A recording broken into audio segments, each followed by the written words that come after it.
Durante Veladilla vamos a ver valvulopatías, lesiones de las válvulas del corazón.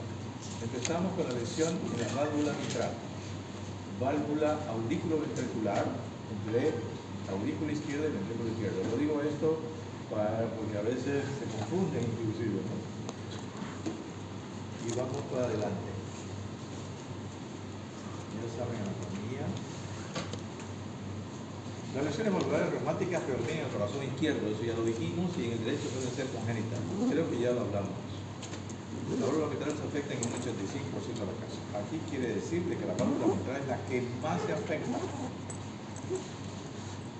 La lesión con frecuencia es mixta, estenosis e insuficiencia, la lesión microaórtica no es la excepción. Quiere decir que por vecindad muchas veces se afecta la mitral y se afecta la aórtica al mismo tiempo. Dos válvulas, dos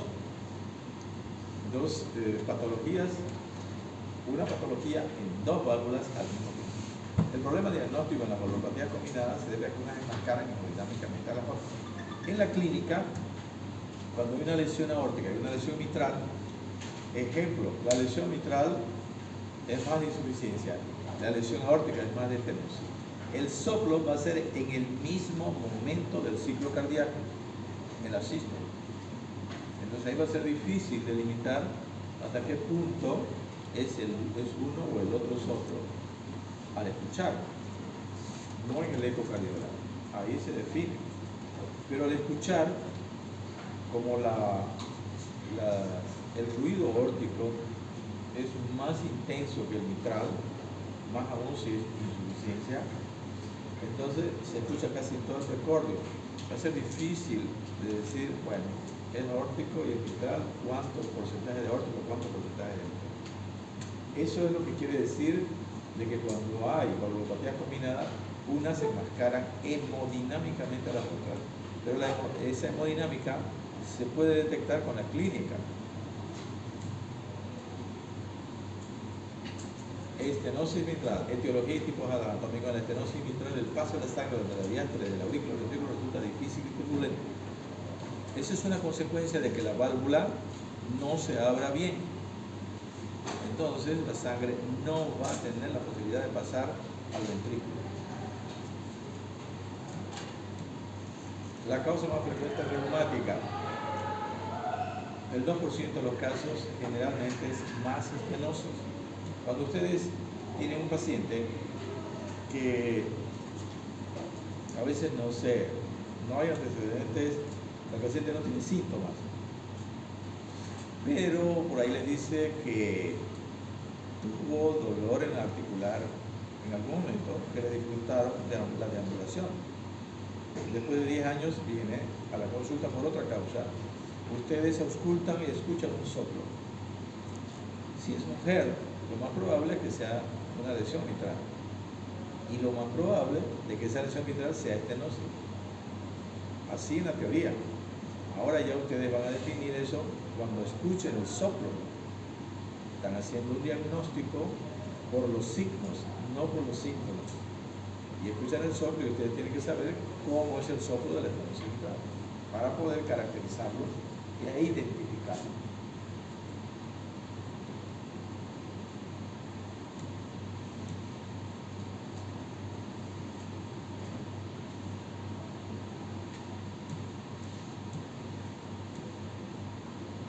En la estenosis mitral, ambas válvulas están unidas por la comisura, dejando un pequeño orificio central.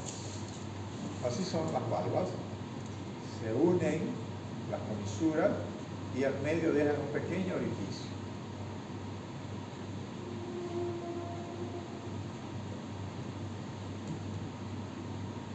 Hay además un proceso de esclerosis contráctil y a veces de calcificación de las válvulas y el anillo que cierran aún más el orificio valvular. Además del proceso de cicatrización, puede depositarse calcio en estas válvulas o en el anillo, en esta válvula, y aumentar más el endurecimiento de la válvula y la restricción al paso de la sangre. También se afectan las cuerdas tendinosas que adheridas entre sí con la válvula van a producir mayor trastorno fisiopatológico y funcional. Entonces, ¿qué quiere decir? Las válvulas, la cuerda tendinosa, las válvulas se unen por el proceso inflamatorio y por la cicatrización quedan pegadas.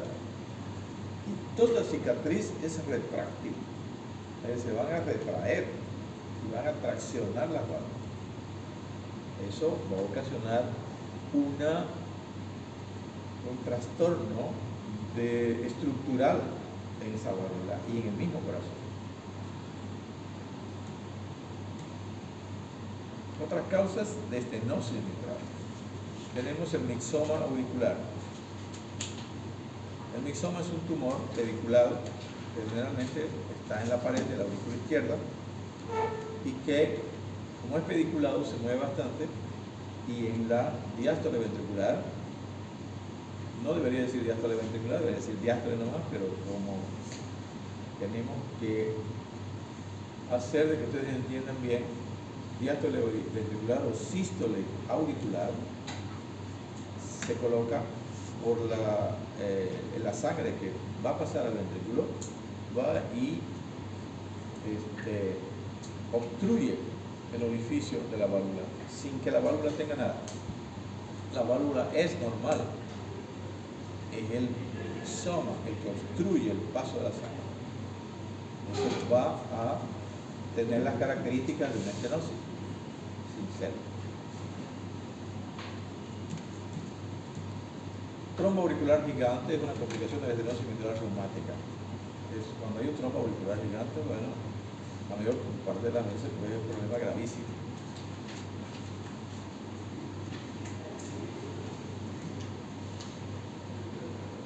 Atresia mitral congénita es rara. Creo que ya les dije de que nosotros no vemos nada congénito excepto la válvula aórtica bicúspide. Nada más, porque no hay tiempo de ver. No vamos a poder ver nada. Estenosis mitral fisiopatología. El área mitral normal, una válvula normal, tiene una abertura de 4 a 6 centímetros cuadrados. Entonces es una amplitud importante. El flujo AB, auriculoventricular, es central usando solo 3 centímetros. En un corazón normal, generalmente usa la mitad del área de abertura, la apertura máxima, que es 6 centímetros. Incluso utiliza 3 centímetros, no necesita usar más. En la diástole es prácticamente nula y valora la importancia de la estenosis. Quiere decir que el desnivel o gradiente de presión a través de la válvula en la diástole es prácticamente nula y valora la importancia de la estenosis mitral. ¿Qué significa esto? Las presiones al pasar la sangre de una cavidad a otra cavidad son diferentes. El ventrículo terminó de expulsar la sangre, se cerró la válvula aórtica, quedó con muy poca sangre, porque nunca queda con cero sangre, y queda con una presión menor a la de la aurícula. En ese momento se abre la válvula mitral y la sangre, llenado rápido, entra en el ventrículo izquierdo. Llega un momento en que las presiones son iguales. Primero era menor en el ventrículo y en la aurícula era mayor. Entra sangre, llega un momento en que se iguala y posteriormente aumenta más la presión en el ventrículo. Pero primero hay la contracción auricular para tratar de expulsar la mayor cantidad de sangre de la aurícula al ventrículo. Entonces aumenta mucho la presión del ventrículo y ¿qué sucede? Se cierra la válvula mitral y en el momento se abre la aórtica.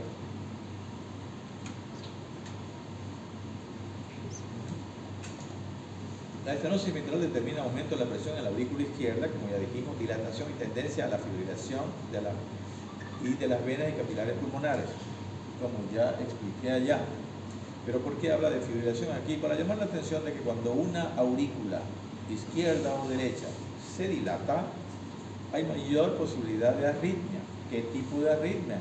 Extrasístoles supraventriculares. Especialmente, ¿qué tipo de extrasistolia? La fibrilación auricular.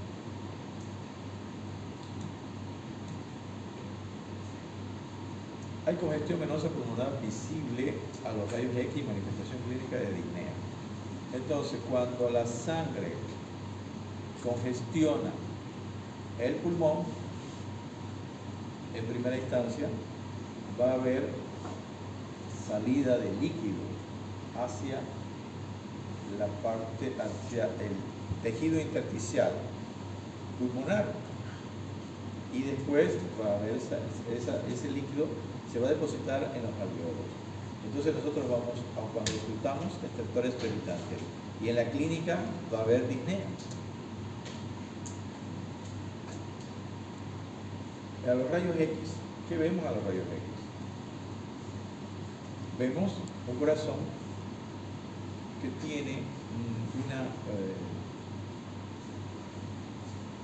una opacificación mayor, especialmente en qué parte, en las bases.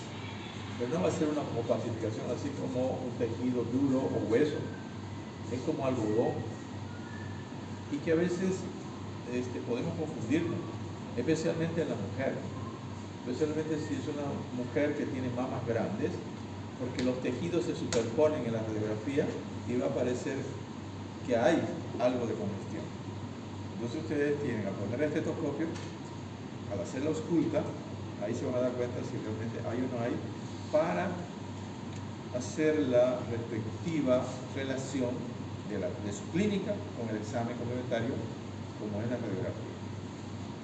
El examen complementario es solo complementario, la clínica es la base. El médico primero es clínico. Mientras mejor clínico, mejor médico.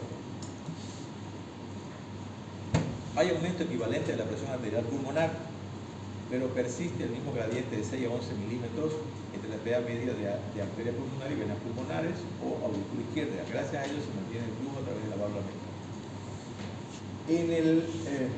En la circulación siempre tiene que haber menor presión hacia adelante y mayor presión hacia atrás, porque si es al revés, la sangre va a retornar. Por eso tiene que haber esa diferencia en los gradientes del sístole y diástole en el pulmón.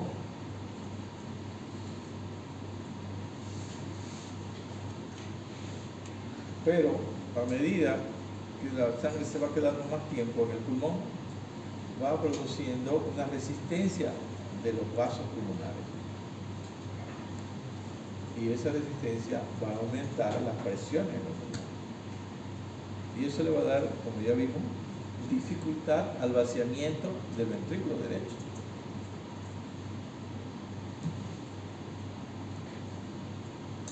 Siendo en último término el ventrículo derecho con su presión sistólica igual a la de la arteria pulmonar, el que realiza el verdadero trabajo, tendencia a la hipertrofia ventricular derecha. Coincidimos.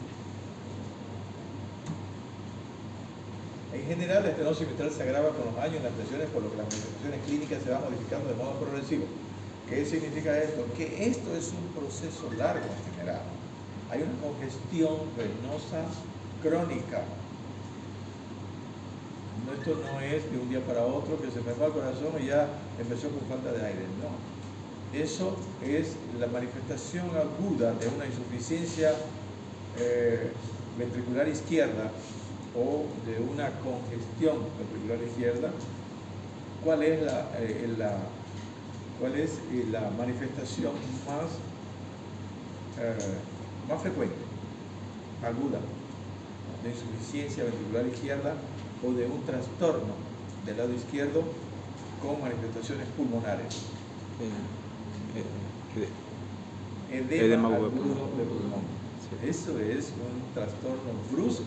Lo mismo que sucede cuando hay un proceso largo, pero el proceso largo va a determinar de que como se forma una esclerosis en los vasos, que no haya, aunque sí, dentro del proceso puede haber edema agudo del pulmón. Vamos a ver de que en la segunda etapa de este proceso de aumento de las presiones puede haber edema agudo del pulmón también. Dentro del proceso crónico, por un esfuerzo importante de la persona, puede haber edema agudo del pulmón. Doctor, ¿la esclerosis sería en los vasos pulmonares? Oh, en los vasos desde el corazón hacia atrás, desde las venas pulmonares. Pero se observa mejor, se observa más y la mayor repercusión los pulmonares, porque son los capilares. Principalmente. En general, la estenosis mitral se agrava con los años y las presiones, eso ya vimos, de modo progresivo.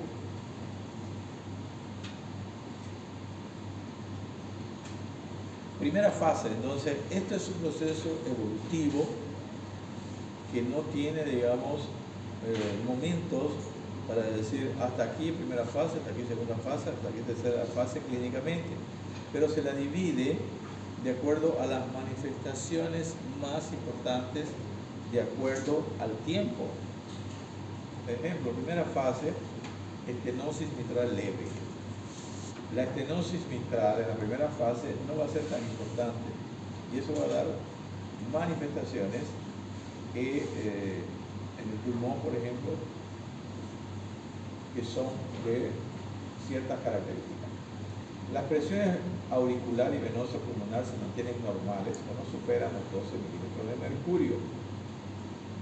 En reposo, siendo los signos clínicos solo osculatorios. ¿Cuándo es estenosis mitral leve? Cuando el área valvular solamente tiene 2 centímetros cuadrados. Teóricamente, funcionalmente, usaba 3, pero anatómicamente tenía de 4 a 6. Entonces, en este caso solamente tiene 2. Se restringe, digamos, 1 centímetro de acuerdo a la fisiopatología, porque en anatomía tendría que tener más. Los signos clínicos entonces son auscultatorios. Depende del médico si sabe auscultar. Segunda fase, área estenosis moderada. Área valvular de 1.5 centímetros. Disminuyó 0.5 y ya es moderada. La presión auricular y venosa pulmonar en reposo suele estar ligeramente aumentada. En la anterior, el reposo era casi normales, aumentaban con el esfuerzo. Más o menos 15 milímetros, pero se exageran con el ejercicio físico. Es aquí donde personas que no saben que están enfermas todavía, porque no todas las personas, digamos, hacen esfuerzo físico, entonces no se dan cuenta. Es gente, digamos, que es más sedentaria y que de un momento a otro tiene que correr para algo o hacer algún esfuerzo y ahí va a tener un edema agudo pulmón.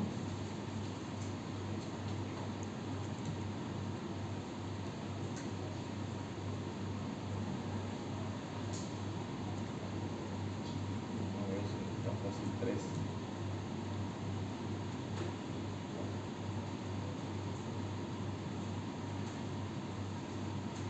Aquí hay una imagen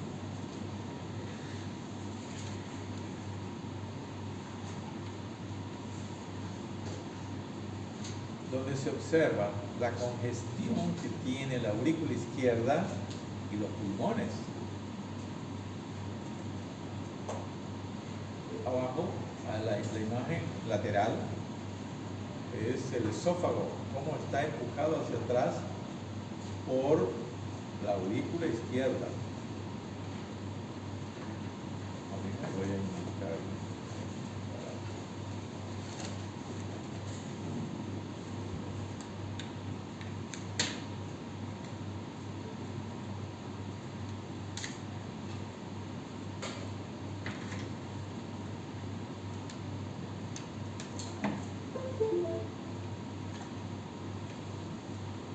Este es el esófago y esta es la aurícula izquierda. Antes, cuando no había eco, se hacía una radiografía con contraste. Se le daba al paciente que tome el contraste y se le sacaba la foto cuando estaba pasando el contraste por aquí y se veía eso. Esto de acá, entonces, es una imagen posterior anterior donde se ve la dilatación de la aurícula izquierda y la congestión de los pulmones. Esto es de Netter.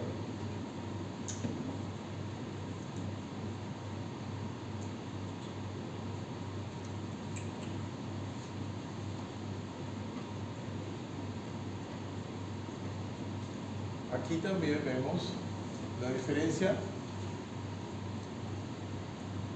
ventrículo derecho, válvula tricúspide, cava inferior, cava superior, aurícula derecha, arteria pulmonar derecha e izquierda.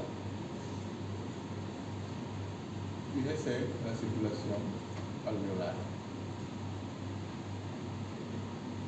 Aquí tenemos el corazón izquierdo, la musculatura izquierda, válvula mitral, vena pulmonar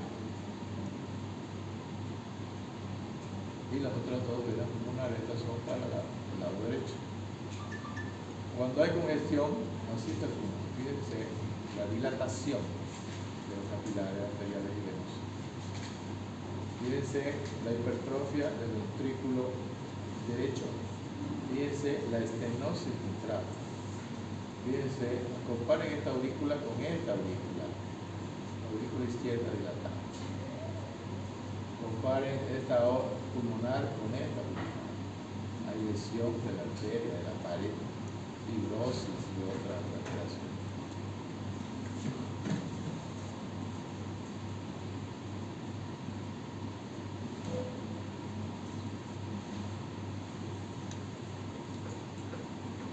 La estenosis mitral. Ello explica la disnea del esfuerzo e incluso el edema agudo del pulmón cuando la presión venosa supera la presión osmótica del plasma de 25-35 milímetros de mercurio. Produce trasudación a través de los capilares pulmonares. ¿Por qué es trasudación y no exudación?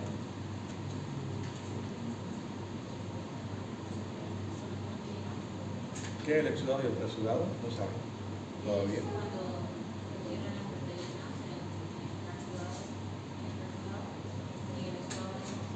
El exudado es infeccioso.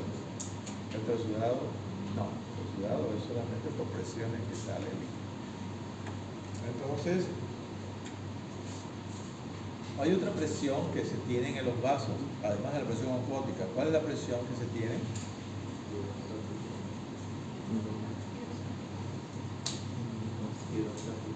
Hidrostática, que es antagónica. Es la presión hidrostática que hace de que el líquido tienda a salir de los vasos. La presión hace una fuerza centrífuga y la presión osmótica hace una fuerza centrípeta. No deja que salga el líquido. ¿Quiénes son los principales componentes para que haya presión osmótica? Albúmina. Las proteínas, especialmente la albúmina. No se olviden de eso porque en pacientes crónicos vamos a tener problemas de albúmina. Tercera fase, estenosis cerrada, área valvular de 1 centímetro cuadrado. El otro día vi una señora que no tenía problema valvular mitral, tenía una estenosis aórtica cerrada. Tercera fase, 0,4 centímetros cuadrados. Operación, no es vuelta. Área valvular de 1 centímetro, la presión venosa pulmonar en reposo suele ser de 20 a 35, ya igual a la osmótica. O más, y existe disnea de pequeños esfuerzos y en reposo. O sea que la clínica ya es de una insuficiencia cardíaca. Cuando vimos insuficiencia cardíaca hemos visto, ¿no?, la sintomatología. En este caso, y dijimos que la estenosis mitral da una clínica parecida a la insuficiencia del ventrículo izquierdo, sin que el ventrículo izquierdo tenga problemas. Y aunque con el ejercicio alcanza siempre presiones capaces de producir edema agudo del pulmón, suele, sin embargo, haberse establecido una barrera esclerosa entre el alveolo y el capilar. Por eso es que ya hay menor posibilidad de edema agudo del pulmón, porque los vasos están tan duros, ¿no? Ya la permeabilidad normal se ha disminuido, entonces casi ya no sale líquido fuera de los vasos.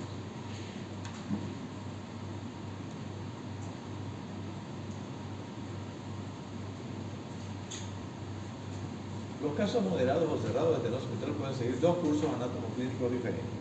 O sea, a medida que pasa el tiempo y va va manteniéndose esta situación de los vasos y que cada vez es progresiva del deterioro, no solamente del sistema vascular, sino cardiovascular en general, sucede lo siguiente: se forma una barrera esclerosa entre capilares y alveolos, o sea, proceso inflamatorio que va a producir mayor cantidad de tejido blanco y va a volver más duro ese tejido. Esclerosis entre capilares y alveolos. Por esto el edema agudo en la estenosis mitral es más bien precoz que tardío.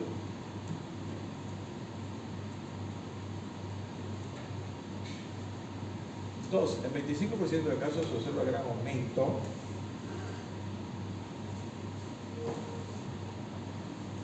de presión arterial pulmonar de modo desproporcionado a la presión de vena. Es como en todo. Las personas en ese aspecto son diferentes. Fíjense que la medicación que se hace, generalmente el 50% de las personas que consumen un medicamento van a tener buenas respuestas. 25% a veces tiene respuesta mayor de la que debería y 25% generalmente la respuesta es menor o no tiene respuesta. Menos antihipertensivos se ve eso. Y acá también hay personas que reaccionan exageradamente frente a un estímulo negativo. Hay personas que a las vacunas van a reaccionar produciendo gran cantidad de anticuerpos. Hay otras personas que a la vacuna no le va a producir casi anticuerpos. Es todo el sistema inmunológico en este caso que reacciona frente a ciertos elementos que agreden el organismo. Es una reacción propia e individual. Porque fíjense que cuando alguien tiene alguna reacción anafiláctica o alérgica, la alergia generalmente se produce porque es la segunda o la tercera vez que estamos en contacto con el alergeno. Pero hay personas que reaccionan como si fuera una reacción alérgica y nunca tuvieron contacto. Eso son manifestaciones genéticas. Hipersusceptibilidad frente a puede ser alguna sustancia o alguna cosa que haga reaccionar al organismo en forma innata, podemos. Proporcionando la presión de venas pulmonares o auriculares se debe a vasoconstricción arteriolar pulmonar, aumento de resistencia vascular pulmonar. Entonces, en los casos en que la reacción de los vasos sea exagerada, pues el deterioro del sistema cardiovascular va a ser mayor, más rápido. Así, por ejemplo,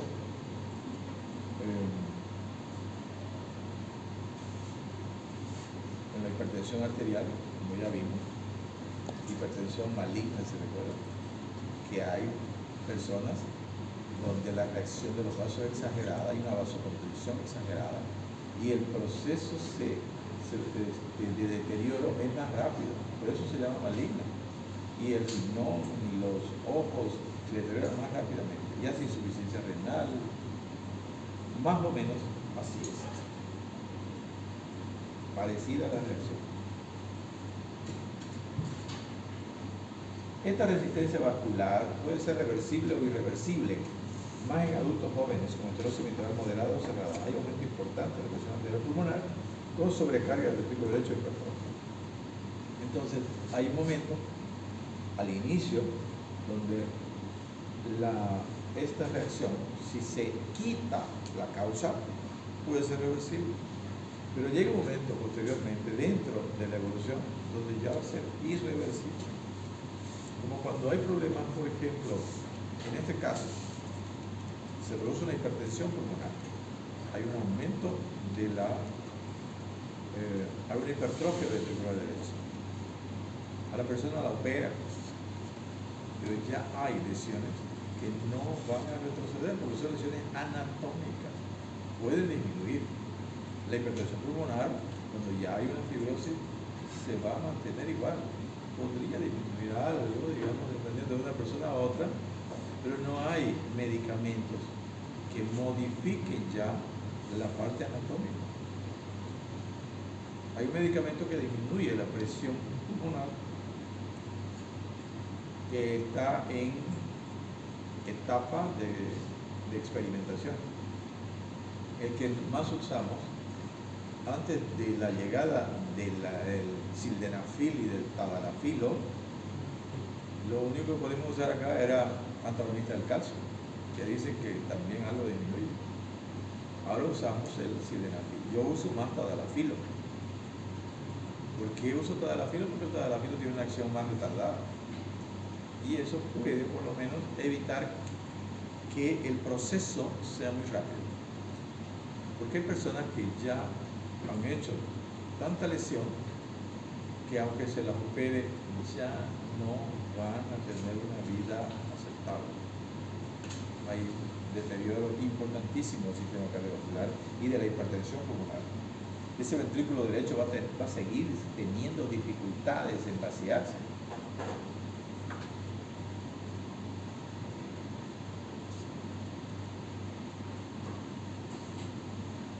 Cuando la presión arterial pulmonar llega a 50 milímetros de mercurio o más, se presenta la insuficiencia cardíaca derecha. Puede ser antes, depende del tiempo, pero este es un parámetro. Con disminución del gasto cardíaco, el aumento de la resistencia vascular previene que las presiones capilares se eleven demasiado y por tanto evita el edema agudo por la insuficiencia cardíaca derecha. Tenemos un ventrículo derecho que tiene capacidad de contracción e impulsa la sangre hacia el pulmón. Mientras tenga capacidad, va a haber una buena presión de llegada hacia el pulmón para que pase al otro lado, a la aurícula izquierda. Pero en el momento en que colapse el ventrículo derecho, va a haber menor presión sobre el pulmón, menor posibilidad de que aumenten las presiones del pulmón, pero ya vamos a tener problemas en que va a haber menos sangre para producirse la respiración interna, la hepatosis, y vamos a tener trastornos en toda la circulación venosa, porque ese ventrículo derecho colapsó, ya no tiene capacidad para seguir empujando la sangre. Se produce la insuficiencia cardíaca derecha, menos posibilidad de edema agudo del pulmón. ¿Por qué? Porque no hay la obstrucción hacia adelante, por la estenosis mitral se mantiene, pero el flujo de sangre de atrás hacia adelante y al pulmón, el pulmón, digamos, es el órgano que recibe todo ese impacto, porque como es como si fuera una esponja, inicialmente va a soportar bastante volumen de sangre, porque la respiración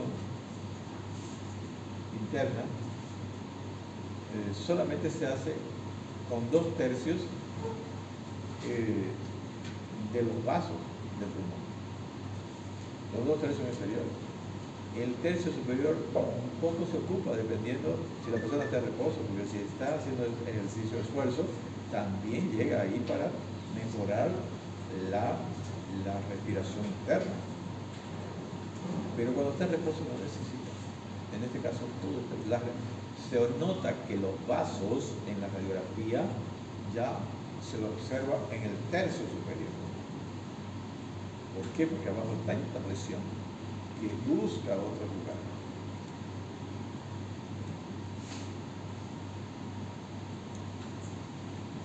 Cuadro clínico.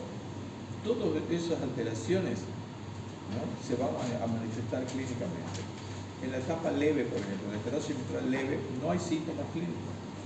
La persona está enferma, pero no tiene síntomas. Si no tiene síntomas, ¿qué dice la persona? No estoy enfermo.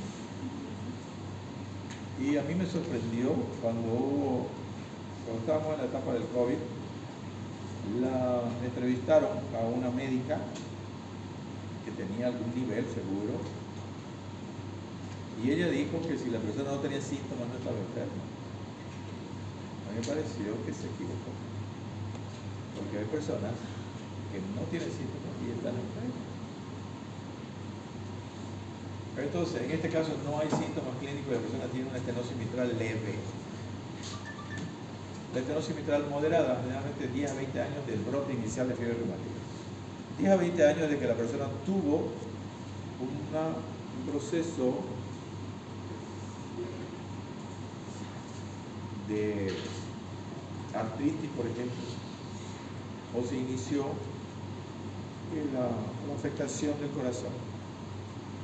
Entonces, este proceso largo es porque el organismo se va adaptando y la fibrosis se va aumentando poco a poco. Puede presentarse disnea de esfuerzo, a veces se inicia con edema agudo de pulmón por esfuerzo físico o FA con esfuerzo alto. Entonces las manifestaciones van a ser diferentes de persona a persona. Algunas que no sentían nada en la segunda etapa se ponen a hacer un esfuerzo que no hace todos los días. Entonces, ¿qué sucede? Los músculos necesitan oxígeno. Los músculos por los vasoreceptores y los receptores de oxígeno piden, por el sistema nervioso central piden más oxígeno.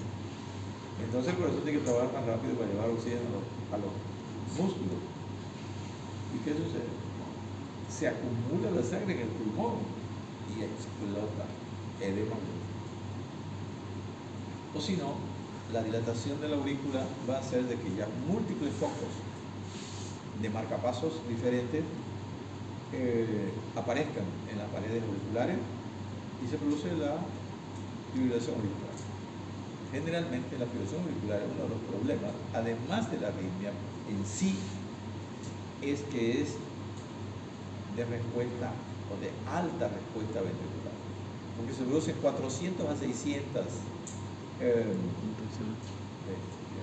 focos de impulsos y de esos pasan al ventrículo, digamos 200. Con 200 ese corazón, si ya está alterado, no aguanta.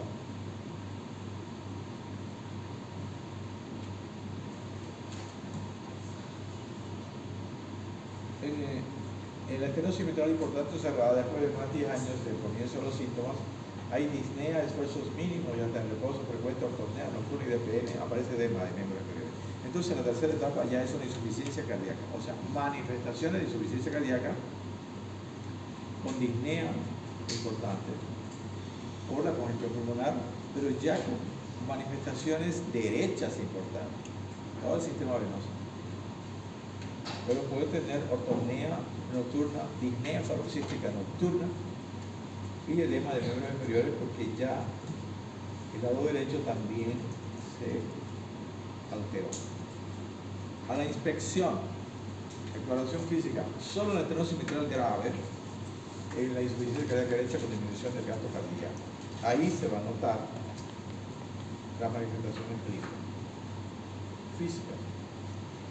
Frialdad cutánea en la mitral grave, cianosis periférica, en la cara coloración roja azulada en la mejilla, alrededor pálido, edema y hepatomegalia, disnea de reposo, taquipnea y respiración superficial. Esas son las manifestaciones que se producen en esta etapa.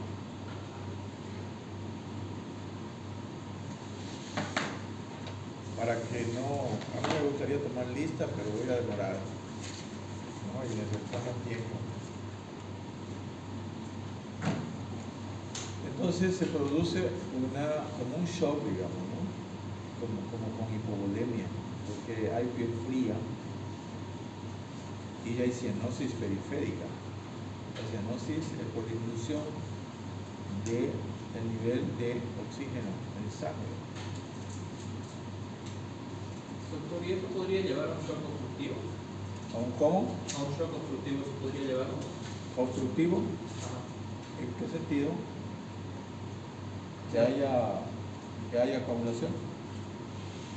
Claro, o una estenosis mitral grave, ¿no? ¿Podría llevar al paciente a estar en un estado de shock? Es más o menos eso. Ajá. ¿No? Sí, porque como mencionó que era similar a un shock, entonces Claro. de repente entrar directamente a un shock y ya tener que estabilizar eso. Claro que sí, porque falla el corazón.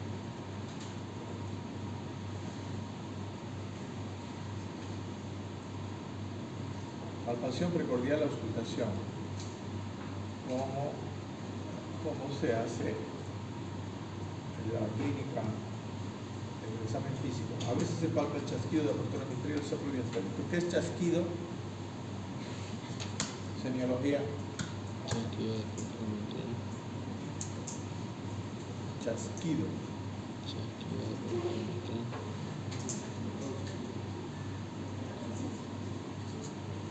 Generalmente los ruidos en el corazón no cuando se abre la válvula, mejor dicho, cuando se cierra la válvula, no cuando se abre. En este caso hay un ruido al abrirse, cuando la válvula está fibrosada. ¿Por qué? Porque como vimos ahí en la estenosis mitral, hay un movimiento brusco y la válvula vibra. Por supuesto que eso no va a ser en todos los casos, porque estamos hablando, todo en la vida es un proceso, no solamente el proceso de cambio de proceso, todo es un proceso, porque todo necesita un tiempo. Nosotros hablamos de la enfermedad, de lo más característico de la enfermedad. No quiere decir que siempre la van a encontrar igual. Puede encontrar al comienzo, al medio o al final, cuando ya sea irreversible. Hay insuficiencia cardíaca o patología cardíaca que ya son irreversibles. Pero hablamos de lo más característico. No van a decir, el doctor dijo que vamos a encontrar esto. Pero no en todos los casos. De repente una estenosis mitral leve que ustedes tuvieron la capacidad de encontrar el soplo y dicen, es una estenosis mitral. Ocultación, 3 signos básicos. Primer, ruido intenso y seco, chasquido de apertura mitral y soplo mesodiastólico y presistólico. Y esto aquí yo he querido ponerlo en la diapositiva para que ustedes no tengan el trabajo de ir a buscarlo a los libros.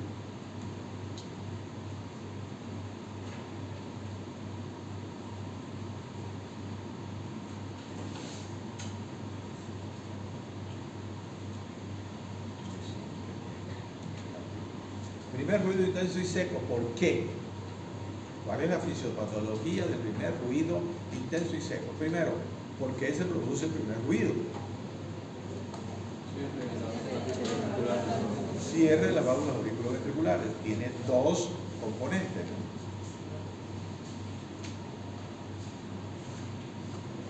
Componente mitral, componente tricúspide.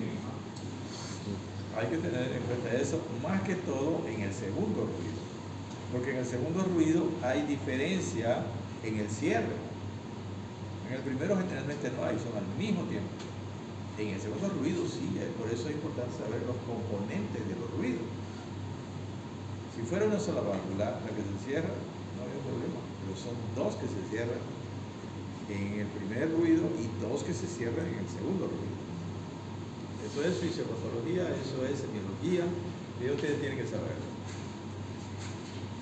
El primer ruido intenso y seco, hay una prolongación del flujo auriculoventricular, como dijimos. Si hay obstrucción, la sangre pasa muy lentamente por ese orificio pequeño. Va a demorar más ese paso. Entonces, por eso se dice prolongación del flujo auriculoventricular por la estenosis mitral. Y la contracción ventricular sorprende a la válvula totalmente abierta. Eso no es de verdad. Usted, cuando dice sorprende la válvula totalmente abierta, es una forma de decir, es entre comillas. Como una estenosis mitral cerrada va a sorprender a una válvula totalmente abierta. Por supuesto, relativamente totalmente abierta porque está hacia abajo, presionada de arriba hacia abajo. ¿Ya? Entonces, llega un momento en que aumenta tanto la presión del ventrículo que la válvula sube así, ¡puc! Ruido intenso y seco. Primer ruido. Si la válvula es muy rígida y calcificada, el ruido está apagado o si hubiera insuficiencia mitral asociada, para que vean que no siempre vamos a encontrar a un paciente en esas circunstancias.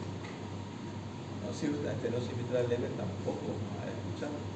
Si hay una insuficiencia mitral importante al mismo tiempo, tampoco, porque al dejar pasar mucha sangre, la presión que se realiza sobre la válvula no va a ser tan grande, porque va a regurgitar hacia arriba y le va a quitar presión a esa válvula para que se cierre.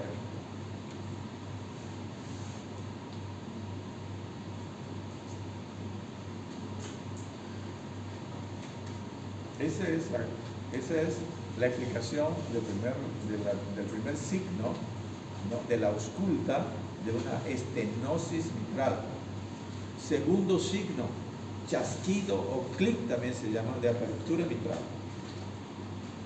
General, genérico. Las válvulas no hacen ruido al abrirse, solo al cerrarse. Pero en caso de fibrosis, en este caso estenosis, hacen ruido y recibe el nombre de chasquido o clic de apertura. Es breve y seco, de alta vibración. Se oye después del segundo ruido. En la mayoría de las estenosis más o menos puras y no calcificadas. Porque si está calcificada no se mueve pues lo suficiente como para que produzca el chasquido. Se debe a vibración de la válvula en su detención brusca y repentina de la válvula mitral esclerosal. La válvula se cierra bruscamente en el ruido intenso y seco, y en el chasquido se abre bruscamente también y vibra. Es la vibración la que produce eso.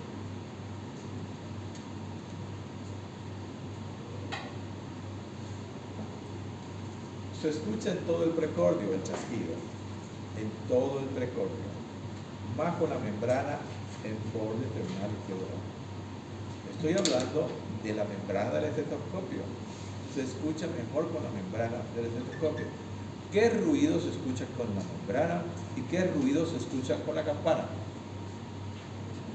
Los de alta frecuencia se escuchan en la membrana. Y los ruidos con menor frecuencia se escuchan con campana. De baja frecuencia y de alta. Los de alta frecuencia con la membrana y los de baja frecuencia con la campana. En general. Hay algunos que no saben para qué existe la campana, ¿no? Entonces ya saben cuáles son, por ejemplo, los ruidos con baja frecuencia. Tercer ruido, cuarto ruido. ¿Y dónde se escucha mejor entonces? Con la membrana, el chasquido en borde esternal izquierdo bajo, o entre el ápex y el borde esternal. Se confunde con desdoblamiento amplio del segundo ruido. Es aquí donde tenemos que tener presente los dos componentes del segundo ruido. Se puede confundir con el desdoblamiento amplio del segundo ruido. O con tercer ruido. ¿Por qué se produce el tercer ruido? Llenado ventricular rápido.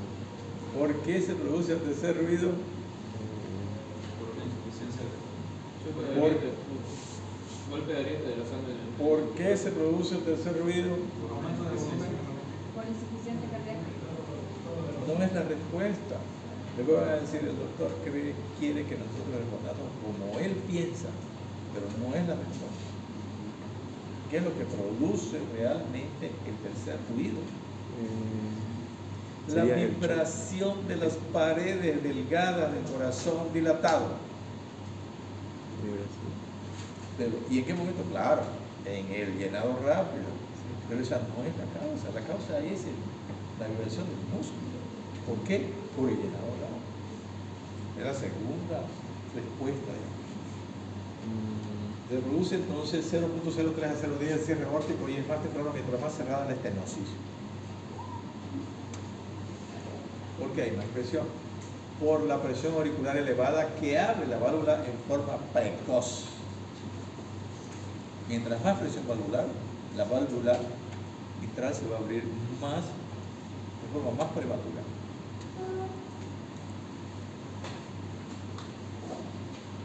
Vamos a tener que terminar esto porque tienen que dar examen de esto. La última parte. No hay chasquido cuando en la estenosis mitral calcificada, en la estenosis mitral muy leve y si coexiste insuficiencia aórtica importante. ¿Por qué si coexiste insuficiencia aórtica importante? La cardiología es fácil, pero el problema es que uno tiene que razonar.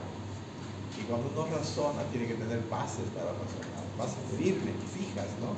Me agarro de aquí y de aquí razono, o de aquí empiezo mi caminata.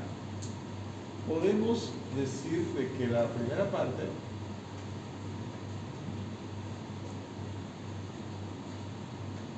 en la estenosis mitral muy leve, y en la estenosis mitral calcificada lo podemos razonar. Podría ser porque por la insuficiencia aórtica hay un mayor volumen en el ventrículo y por eso no hay ese golpe y la vibración. ¿Y qué significa el volumen? Que va a haber más presión. Claro, mayor volumen, más presión. Entonces, si hay más volumen, porque regurgitó al ventrículo, entonces ese ventrículo no tiene, digamos, su presión está aumentada en relación a un ventrículo normal, porque tiene más sangre de la que debería tener. Entonces, al estar la presión más aumentada, disminuye, digamos, se equipara en parte la presión de la aurícula con la presión del ventrículo. Por consiguiente, ese movimiento no va a ser tan importante. ¿Me entendieron? Bueno, tengo un ventrículo normal y la válvula mitral, al sentir la presión de la aurícula, ¡pum!, va a bajar. ¿Por qué? Porque no tiene resistencia en el ventrículo, está libre, entre comillas libre, siempre tiene algo de sangre. Ya tiene menos presión. Pero cuando se regurgita la sangre de la aorta al ventrículo izquierdo, al aumentar la sangre, va aumentando la presión en el ventrículo. Entonces, por más que la aurícula tenga alta presión, la bajada de la válvula mitral para abrirse no va a ser tanto, porque va a tener una resistencia en el ventrículo, porque tiene presión en el ventrículo, también la va a empujar un poquito. Entonces no la va a dejar que se abra tan fácilmente. It's correct for now. Bueno.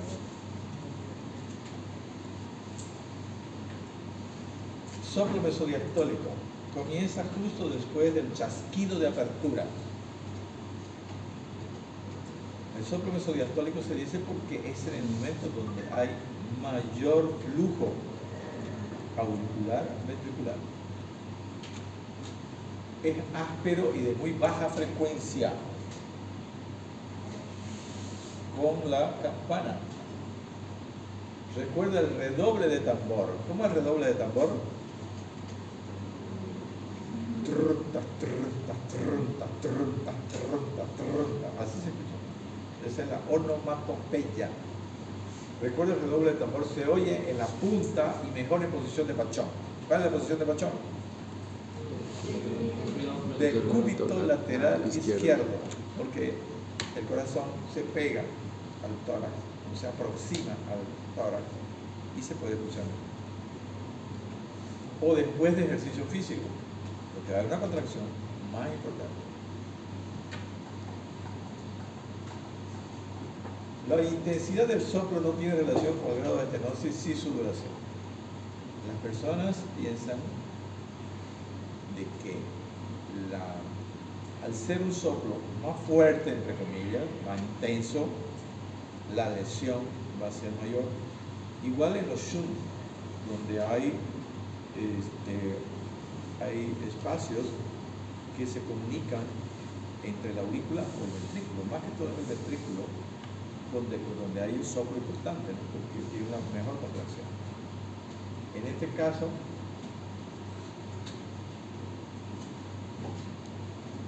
lo que importa más es el tiempo que dura el soplo. El tiempo. Y ese tiempo va a estar en relación a qué. Mientras más dure ese proceso, se debe a qué. Hay mayor estenosis. Mayor estenosis. Y eso ocasiona que La sangre tenga que fluir durante más tiempo. que la presión intraventricular no aumente tan rápido, porque el flujo es tan pequeño que tiene que la condición para que ese ventrículo empiece la contracción isovolumétrica y se cierre la válvula es que haya mayor presión que en la aurícula. Esa es la condición, no es porque se tenga que hacer nomás. Por eso es que tiene que esperar a que se llene lo posible y que aumente la presión. Estenosis mitral leve, soplo corto, grave, va hasta el segundo ruido. En la estenosis mitral leve, el soplo corto, grave, va hasta el segundo ruido. Pues las presiones auriculoventriculares no llegan a igualarse. El soplo presistólico por contracción auricular, ausente en la fibrilación auricular, es más intenso y áspero que el mesodiastólico. Más intenso y áspero. ¿Por qué será más intenso y áspero que el mesodiastólico?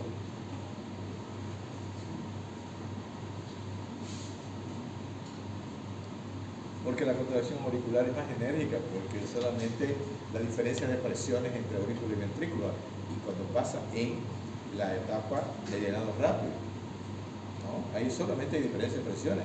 En cambio, en la segunda fase del soplo hay una contracción real de la musculatura auricular.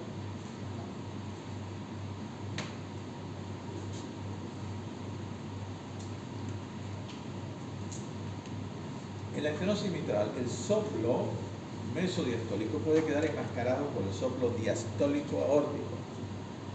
Eso es lo que ya dijimos cuando hay lesiones en dos válvulas, en este caso en la mitral y la aórtica. Y cuando en la mitral hay un soplo más de insuficiencia y en la aórtica un soplo más de estenosis, se van a producir en el mismo momento del ciclo cardíaco. Y ahí nos va a confundir en la clínica, porque el ecocardiograma ahí nos saca pues de las dudas. En la estenosis puede quedar enmascarado por el soplo diastólico aórtico transmitido a la punta. En este caso está hablando del soplo de estenosis mitral y del soplo de insuficiencia aórtica, al revés de lo que yo estaba diciendo.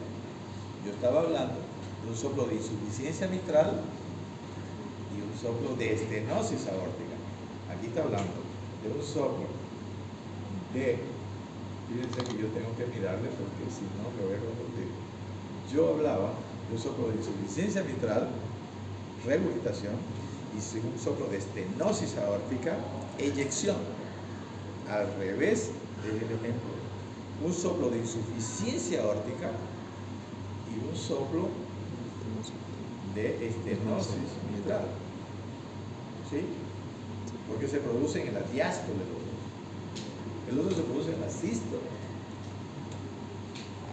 Es facilito, pero hay que estar orientado. Todo soplo áspero en la punta suele ser de origen mitral. En insuficiencia aórtica importante puede haber el soplo mitral funcional de Austin Flint que simula el soplo orgánico. Esto es cuando no hay lesión valvular.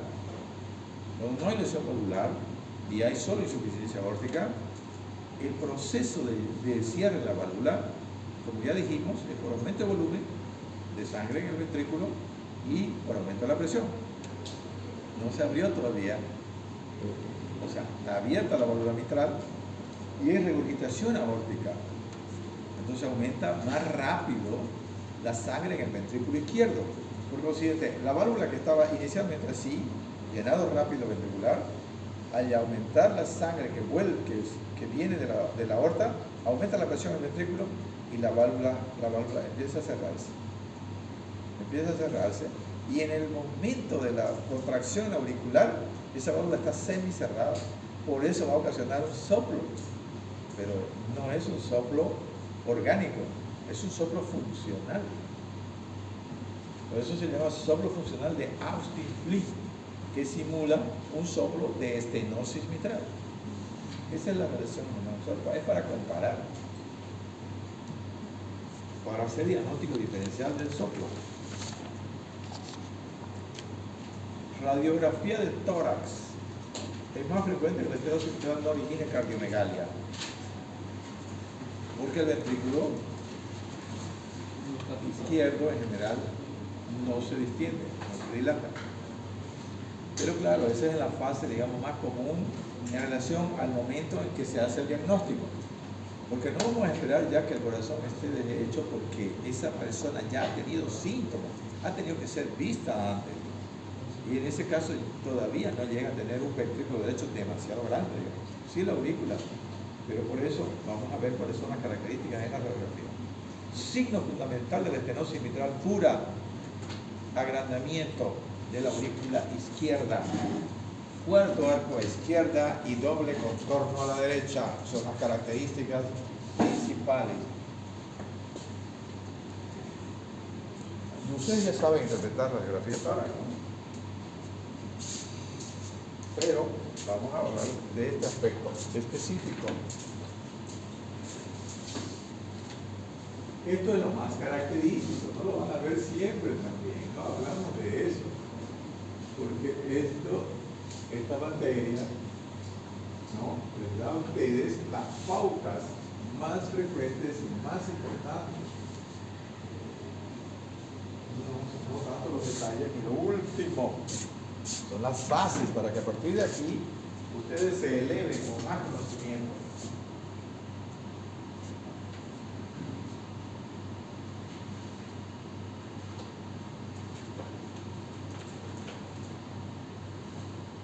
Parece una boca.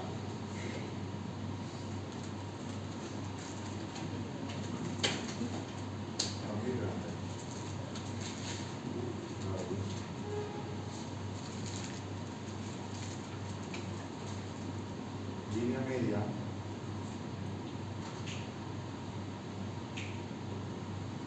Aquí cara.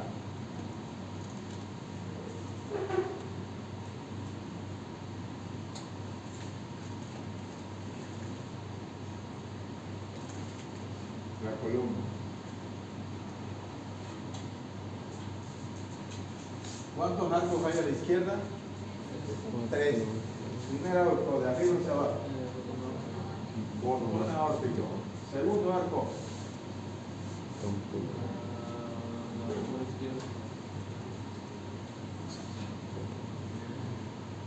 Arteria pulmonar.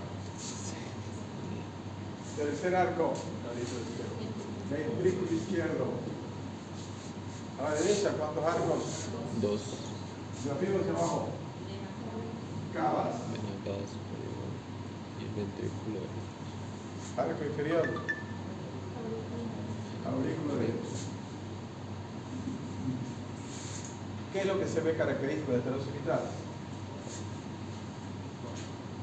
¿Qué se llama eso? Cuarto arco a izquierda. Aparece el cuarto arco a izquierda. Y doble contorno a la derecha. En la aurícula izquierda.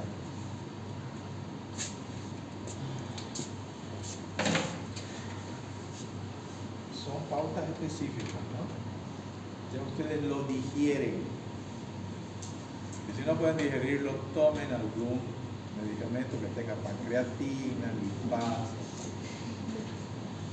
El grado de agrandamiento de la aurícula izquierda no guarda relación con la gravedad de la estenosis. Es mayor en la fibrilación auricular,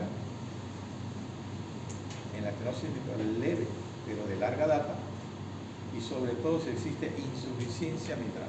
Aumenta la congestión cerebral.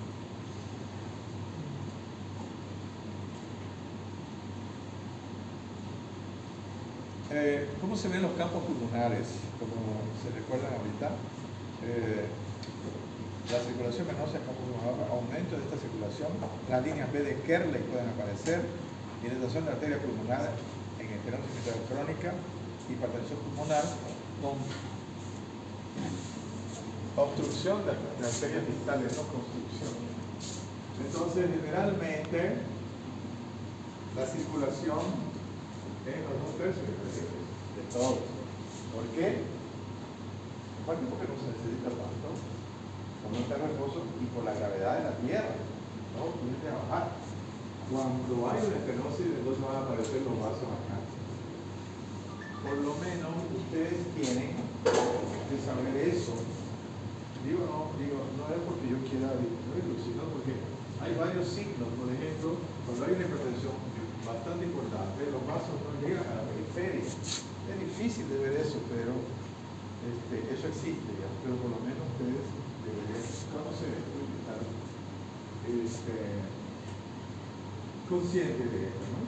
Cuando hay congestión, generalmente son capaces primero y pulmonar, es la congestión pulmonar. Hay una opacificación, pero es difusa, no es como si fuera un hueso, por ejemplo, ¿no? es difusa la opacificación. Y siempre tener en cuenta si es mujer o si es hombre. Porque a veces hay una opacificación aquí y aquí. Pero hay que ver las mamas. Entonces, en la mujer hay que tener presente y en cuenta eso. ¿Qué más?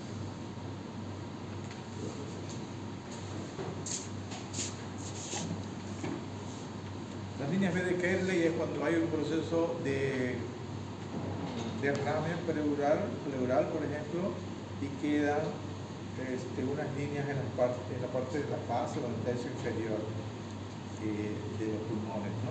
Procesos inflamatorios. Hay un tumor o una tumoración cuando hay insuficiencia cardíaca y hay una derrame pleural. Ese tumor se llama evanescente. Yo no había tenido la oportunidad de ver un tumor evanescente. Fíjense que recién cuando trabajé en el Hospital San Juan de Dios, después de muchos años de mi especialidad, vi un tumor evanescente. Hay cositas así que uno no tiene la oportunidad de ver. ¿Y qué es el tumor evanescente? Es que cuando hay una congestión y un derrame, se queda como una laguna. Cuando en un río hay un turbión y después pasa como el Piraí, pero se quedan algunas lagunas con agua, más o menos así es, ¿no? Se le da diuréticos, por ejemplo, y casi elimina todo el líquido dentro de los pulmones, o sea, y pleural también, pero queda un tumorcito en el pulmón. Es porque de la inflamación se pegó eso y se quedó atrapado el agua ahí, el líquido, que eso va a salir después, ¿no? Pero ese es el tumor evanescente. Para mí, realmente yo lo conocí cuando ya, después de algún tiempo. Dilatación de arteria pulmonar, estenosis vital crónica, hipertensión pulmonar con constricción de arterias distales. Entonces, lo de la arteria pulmonar tiene que fijarse siempre cuando hay este trastorno, que va a ser también así. Va a ser no igual que el botón aórtico, pero va a estar así abombado. Quiere decir hipertensión pulmonar.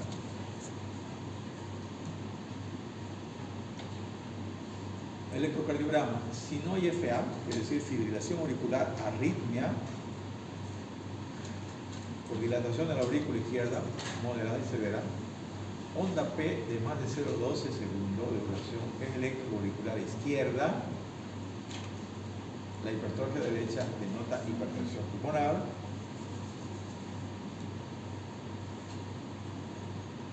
Y el ecocardiograma, que es el examen que nos va a mostrar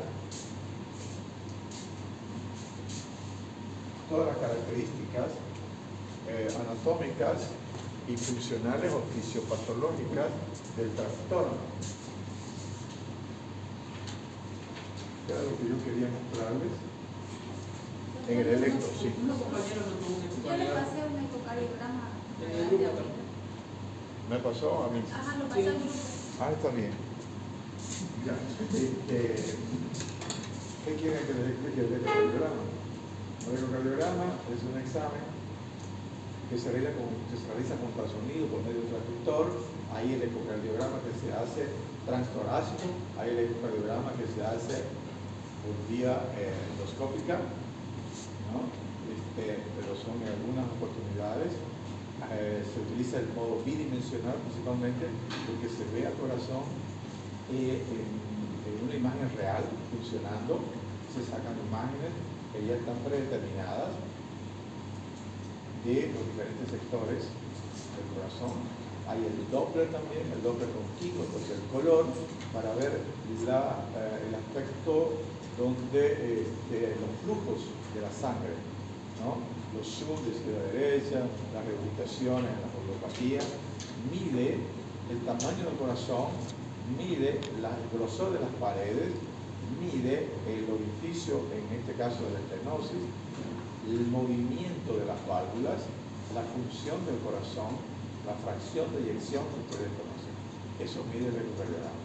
Yo no lo he puesto acá, pero eso está en el internet. Pueden ver cualquier pregunta, pueden hacérmela, a ver si yo no sé. Doctor, cuando hay lesión de las dos válvulas y por medio de ecocardiogramas, ¿cuál es la mejor opción a seguir?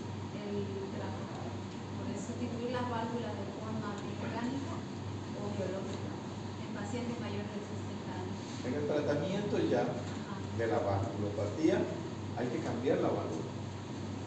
Se dice que es un recambio valvular. Y no sé si esto ya la o no, porque recambio quiere decir cuando ya uno la cambió y después hace un recambio, ¿no? Pero ese es el término que se utiliza, un recambio valvular. Debería ser un cambio valvular, ¿no? Porque la válvula natural uno le cambia una válvula. Cuando ya cambia la segunda, digamos, es un recambio. Entonces, esto depende de varios factores. Hay biológica y hay mecánica. La biológica se utiliza para personas, digamos, que no tienen un trabajo importante, personas mayores, ¿ya? Porque la biológica, en mitral generalmente se pone biológica porque no tiene tanta presión como la órtica. La biológica tiene el riesgo de que a veces se calcifica o a veces se rompe. Y para una persona joven, más aún si es hombre, si tiene un trabajo así de manual, hay que ponerle metálica para que le dure más tiempo. Entiendo a lo que ella se refiere, porque en el informe dice que hay una doble lesión aórtica con estenosis severa e insuficiencia severa. Entonces la lesión es en válvula aórtica. Entonces, hay que tratar de evitar de poner 2 veces una válvula. Si una persona tiene 40 años y hay que poner una válvula, hasta ahora, que las válvulas todavía no son la solución total, la persona sigue siendo cardiópata, sigue tomando remedio, porque si es una válvula metálica, tiene que tomar anticoagulantes toda su vida. ¿Ya? Entonces, se espera el tiempo máximo con los parámetros adecuados, que no haya un hipertensión pulmonar importante para decir, bueno, operamos. Porque esa válvula, si es biológica, le va a durar, digamos, máximo 20 años. Y después puede tener algún trastorno y hay que cambiar la válvula. Cirugía cardíaca es cirugía cardíaca. Entonces todavía sigue siendo una situación bastante traumática y con riesgo importante. Más aún si la persona tiene otras enfermedades.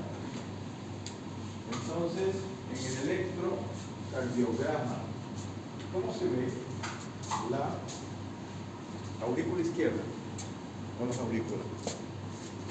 ¿Te recuerdas? ¿Ah? La onda P. ¿Cómo se la ve? ¿Cómo es la perimetral? La perimetral es alargada. Más de 12. Muy seguro. ¿Por qué es así? El lomo de camello, ¿se recuerdan? En el desdoblamiento. Sí, porque primero va a aurícula derecha y después aurícula izquierda. Por eso, ¿de qué morfológicamente, cómo se denominaría esta válvula?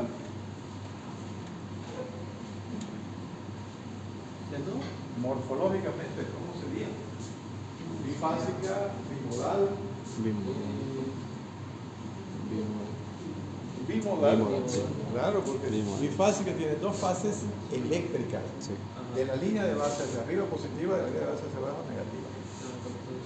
Entonces, para operar, el ecocardiograma ahora nos brinda casi toda la información, pero muchas veces se necesita hacer el cateterismo, que es el examen ya final antes de hacer la cirugía. Y el tratamiento es siempre recambio valvular. Hay diferentes tipos de válvula en el sentido de marcas. Y ya ustedes no necesitan también tener tanto detalle, pero lo pueden ver, pues, cada uno, si quiere saber más, puede estar. Doctor, pero en el caso de Jack, me quedó la duda a manera de ejercicio. sea, este caso es una paciente, mujer, 60 años, con estenosis y insuficiencia aórtica severa. Entonces, en este caso, si es por la edad y demás, entonces el mejor recambio sería una metálica o una biológica. Si es mujer, biológica. Y con 60 años. Una Se biológica. puede poner, digamos, doctor, se podría poner, como usted dice, de Las dos biológicas. las dos biológicas, no una mecánica. Claro, si es mujer. Vamos a hacer más esfuerzo. Las dos biológicas. Y además ahí se evita tomar anticoagulantes. Donde agregamos el control. Sí, eso ¿Sí? Y en caso de que fuera metálica o un paciente, ya, ¿por qué se tendría que tomar anticoagulante? ¿Cómo? ¿Por qué tendría que tomar anticoagulante? Porque todavía los materiales que se hacen no son, con los que se hacen las cosas no son inertes. ¿Ya? El organismo reacciona y se produce coagulación en la válvula. Si usted no da anticoagulante, va y se coagula. Porque los organismos reaccionan frente a elementos extraños al organismo. ¿Eso podría pasar en cualquier tipo de reemplazo metálico al cuerpo? En general sí, cuando está en contacto, digamos, con la circulación. Pero si es una prótesis nomás, digamos, para el pie o la pierna, no es así. Aunque en traumatología se usa anticoagulante cuando se produce la fractura y después de un tiempo que se hace el tratamiento en esa fase por las embolias pulmonares. ¿Alguna otra pregunta? ¿El examen a qué hora lo damos el sábado? No el sábado, el otro. Yo quiero lo más temprano posible. ¿Usted qué clase tiene? ¿A qué hora? De 7 a 10, ¿con quién? No sé quién. Lidia, ¿qué? Dígale, por favor, si puede darle permiso. De mi parte, ¿ya? Entonces damos a las 7. No puede ser jueves y pasamos clase del sábado. No puede porque no tenemos tiempo. Ese es el gran problema ese, no tenemos tiempo, tenemos que avanzar rapidísimo. La próxima clase va a tratar de avanzar insuficiencia mitral y todo aorta. Tengo 2 semanas máximo. Nos hemos atrasado, creo. Parece. Entonces, ustedes tienen que leer ya. Leer todo lo que puedan, porque ya no les va a dar tiempo. Inmediatamente terminamos y damos examen segundo parcial. Se suman los dos y se divide entre 2. Y por lo que he visto, no han estudiado nada. ¿Qué puedo hacer yo ya? Voy a seguir siendo el malo de la película. ¿No?